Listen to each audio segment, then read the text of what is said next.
Hey, hey, hey, good morning, wonderful people, and welcome to another episode.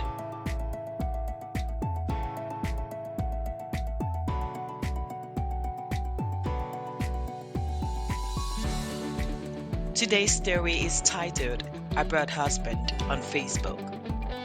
So let's listen to the story.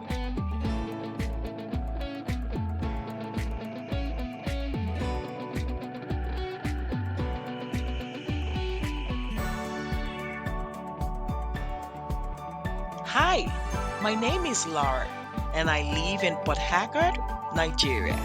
I graduated 3 years ago from the university with a degree in literature, and since then, I haven't gotten any job.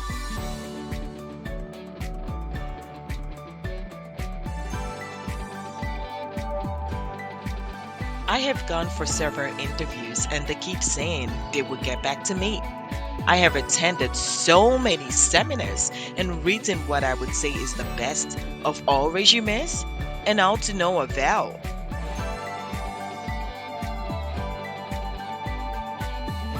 I was trying to get myself busy going to places, meeting friends, reading books and magazines. I would even dress up and go to the bookshop every day like I work there.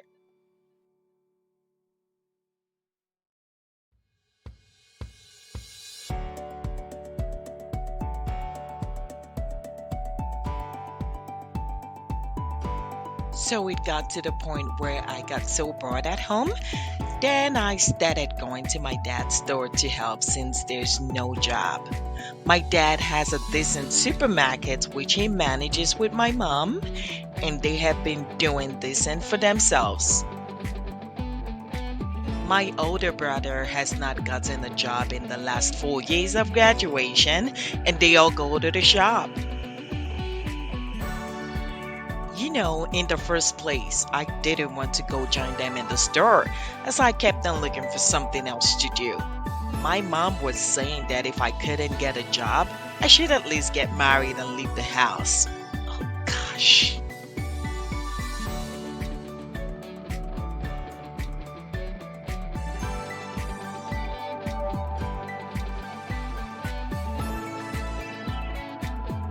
Oh well, when I finally joined them, it wasn't so bad as I thought. I started loving the idea of starting my own business. My mom has a great smile and wonderful personality that kept drawing people to the store. I do not think a day goes by without people asking after my mom. I started to realize that she has a good customer service skill, and that was all I needed to start my own business, I guess. So it didn't take a while, and I started to feel bored again due to not having work to do. I don't know.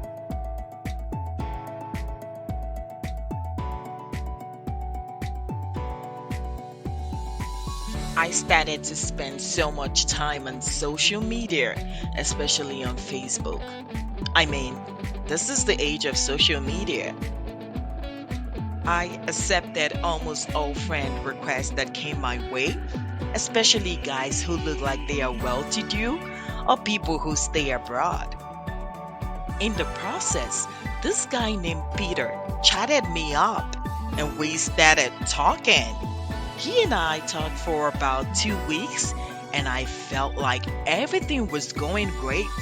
He said he lives in Italy and he is single. I started to fall in love with him because of the whole fancy of traveling abroad. He told me not to call him on the phone as he would always be the one to call me when he has time. He wants me to pick up each time he calls, and he doesn't even want me to call him back either. This man said he works in a hotel and works up to 15 hours a day. I felt bad thinking about how he can cope with working so much and having fewer hours to sleep. Oh my, things we do for love. My dad was beginning to complain about how much time I spent on my phone without helping him in the shop. He told my friend Lisa to talk to me about that.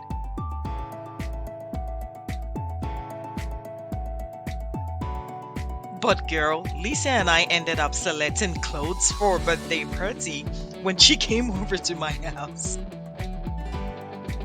To be honest, I wasn't trying to be rude to my dad. I was only trying to get hold of a man to know if I can secure my future. He promised me he was coming last Christmas and how he was coming to see my people because he was interested in getting married to me. My friends knew about him and wondered how he was that proposing marriage just 2 weeks in and that we haven't seen each other face to face. But that was not my problem at all. I already invested so much time dressing nice, doing my makeup, and taking pictures just to please this man. So whatever my friends were saying was just like pouring water on the stone because I already fell madly in love with him and my mind was made up.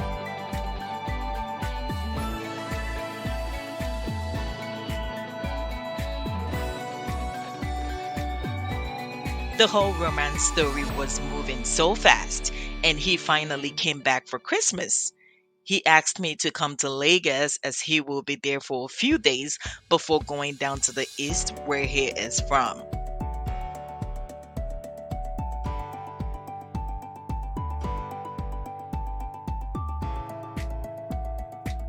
It took me forever to convince my parents that I was going to attend the wedding ceremony of my girlfriend in Lagos, unknown to them that I was going to see Peter, who just came back from Italy.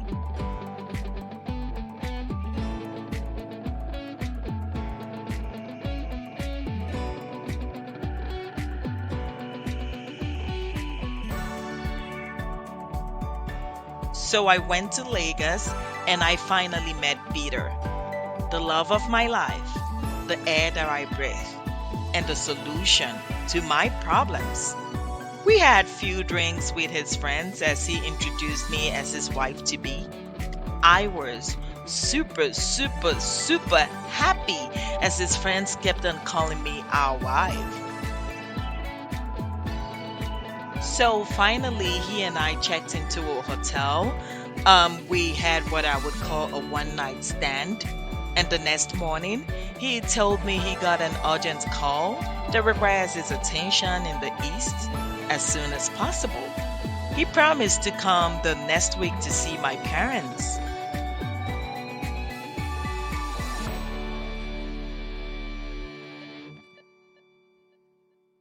I also had to go back to Port Haggard because I couldn't stay there all by myself. So when I got home, I waited for Peter to call me and he never did. I was so frustrated and confused. I never even cared about taking care of anything at home. For God's sake, I already told my parents that someone was coming to ask for my hand in marriage, and they made all preparations and told everybody about it.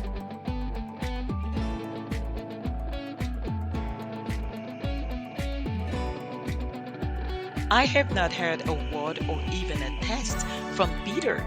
And on one occasion, when I tried to call his international number, a woman with an Italian accent picked up the phone and told me that she is Peter's wife and he has 4 kids with her. She warned me never to call that number anymore, otherwise, she would deal with me. Yes, you can call me stupid. I know, that's what I am. I am still in shock as I cannot believe I fell prey to one of the internet romance scams. I am totally flabbergasted and short of words. I cannot define the type of emotional trauma that I am facing right now. I am ashamed of myself and I cannot even face my parents or my friends.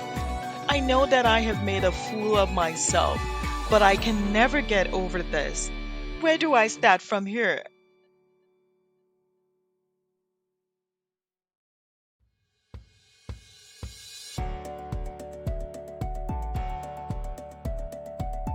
Thank you guys for watching to the end.